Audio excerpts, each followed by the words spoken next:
Should you use someone else's teacher training? Should you buy a teacher training and buy curriculum? Guys, this is a good question.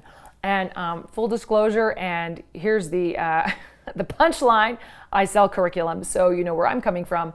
But I do feel all of you out there who feel like you need to do it yourself. You're like, it's not going to be authentic unless I create it. I get it. You want it to be your own, you want it to reflect your brand and your studio, and you want it to reflect your vision, and you want to create teachers that you want to hire. And somehow it feels disingenuous if you don't do it yourself. And hey, if you have the time to do that, I am all for it. You go for it. When I've created my first teacher training, I felt very passionate about making it my own and really creating the teachers that I wanted to teach. So if you have the bandwidth to do that, yes, great, go for it and do it well.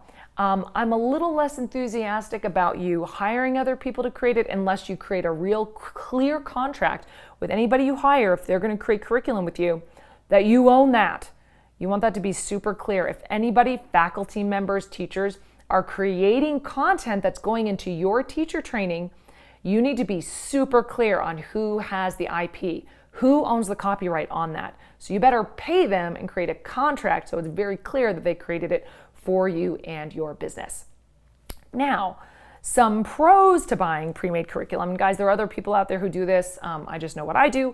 The pros to that are that you can hopefully save a lot of time and effort by purchasing something that's pre-made and then spend your time and effort making it your own.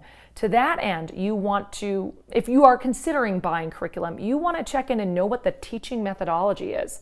All right, so not all teacher trainings are created equal. And you want to know what are the skills they're teaching, how well is this designed, how thorough are my lesson plans, how are students assessed, are they assessed specifically and well, what do those assessments look like, can I see examples of like the practicum, what skills they're testing for, what knowledge, what attitudes.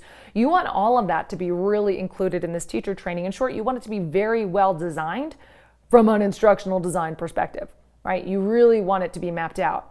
And in my opinion, you want to be able to edit it. If you want to make this your own, I'd say buy a curriculum which really meets your own fundamental values for good teaching and that you can adapt. So you're spending your time adapting things that you want to adapt or personalizing it, adding in your own special flair rather than creating everything from the ground up. Because, as I chatted about in another video, it will take you at least 200 to 400 hours to create a teacher training that is well mapped out and well designed. So, you maybe want to spend your time more strategically. So that might be a reason to investigate some of these buy-a trainings out there, like mine, I might say, and definitely check it out.